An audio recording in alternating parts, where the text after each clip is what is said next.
Once upon a time, there was a couple, Mother Spring and Father Frost. The thing they wanted more than anything was a child, but they were childless. One day, Mother Spring was out in the yard of the cabin where they lived in, and wistfully she started to pile snow into a little shape of a child. Father Frost saw what she was doing and came over to help. He reached into the deep pockets of his white cloak and brought out pieces of turquoise and placed them as eyes. And he went to the roof of the cabin and he broke off icicles and made them into hair. When they were done, they looked down at their work and saw what a beautiful little snow baby it was. "Oh, if only she was real," said Mother Spring. Then Father Frost got an idea, and lifting his staff high, he called upon the north wind. And he pulled it into himself, and then he breathed the power of the north wind onto the little snow baby. Well, lo and behold, the snow baby started to open its eyes. And they were glacial blue, and it started to move around and get up and crawl, and then it grew even bigger, and suddenly, standing before them, was the most beautiful Snow Maiden. They were overjoyed, and they took her, and they hugged her, and they thought that she was the most wonderful thing they had ever seen. And from then on, the Snow Maiden lived with them, and she grew into a beautiful girl.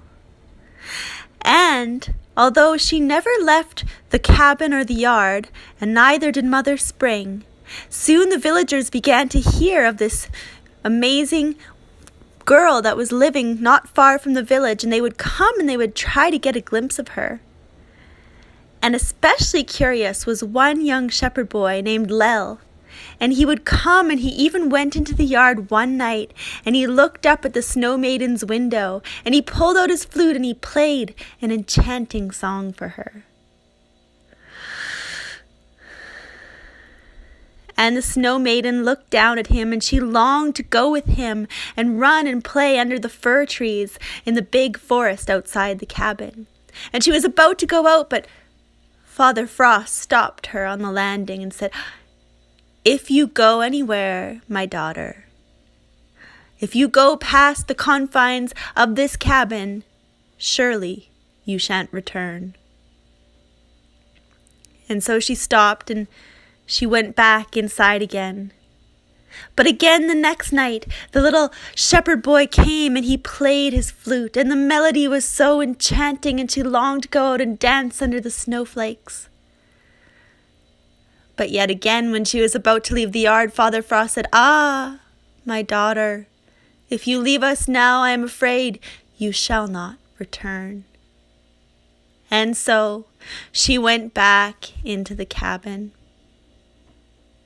This went on for some time, and the days grew shorter, and the nights grew longer, and the shadows deepened around the little cabin, and the snow piled higher and higher. One night, the little Snow Maiden was sitting with her mother, Mother Spring, and they were gazing out the window at the snowflakes dancing through the fir trees and the stars starting to come out like pinpricks in a huge black sky. And from far away, they heard a distant melody.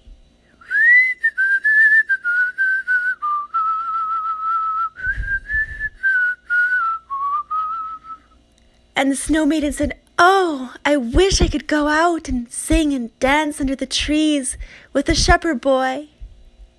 And Mother Spring said, "Oh, but my daughter, you can."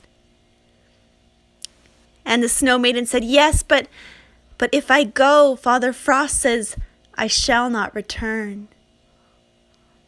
And Mother Spring says, "Yes, I'm afraid that he is right." "But why don't you come with me?" said the Snow Maiden. "You never leave the confines of this cabin either. Don't you grow bored?" And Mother Spring said, "Oh, I do. I long to leave more than anything. I very much love your father, but I wish that I was free. He is a very jealous man, and he doesn't want me to leave this cabin because he's afraid if I do, someone else will fall in love with me, and they'll take me away, and he'll never see me again. Oh, said the Snow Maiden. But, said Mother Spring, I will leave. Eventually, I must go. All I'm waiting for is a sign. And you, my daughter, perhaps you too must go, and I shall understand, though I shall miss you terribly. For when life calls to us with its sweet melody, we cannot deny it forever, can we? And the melody drifted closer and closer to the cabin, and finally the little Snow Maiden decided. And she stood up and she said, "Goodbye, Mother Spring.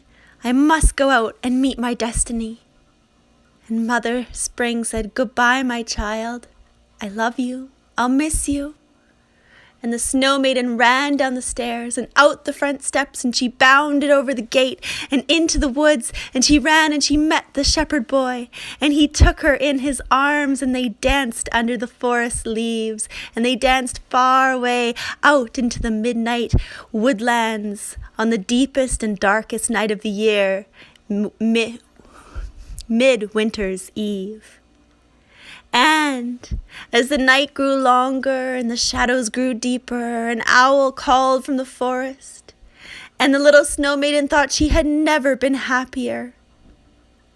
And yet, something strange was starting to happen to her.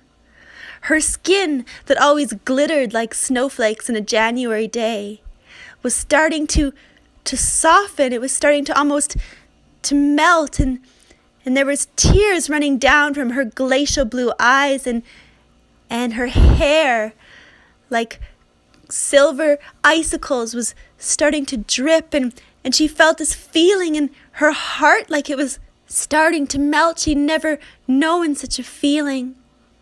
And she continued to dance and laugh and sing with the shepherd boy, but she got weaker and weaker, almost as if she was dissolving and melting into nothing.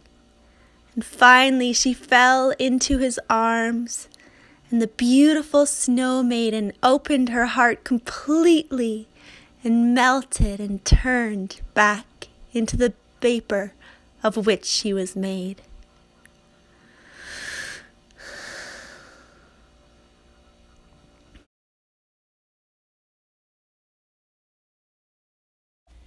And this is the story of the Snow Maiden. Happy Hanukkah, Merry Christmas, blessed season of light, you guys. Thank you so much for listening, and have a beautiful night.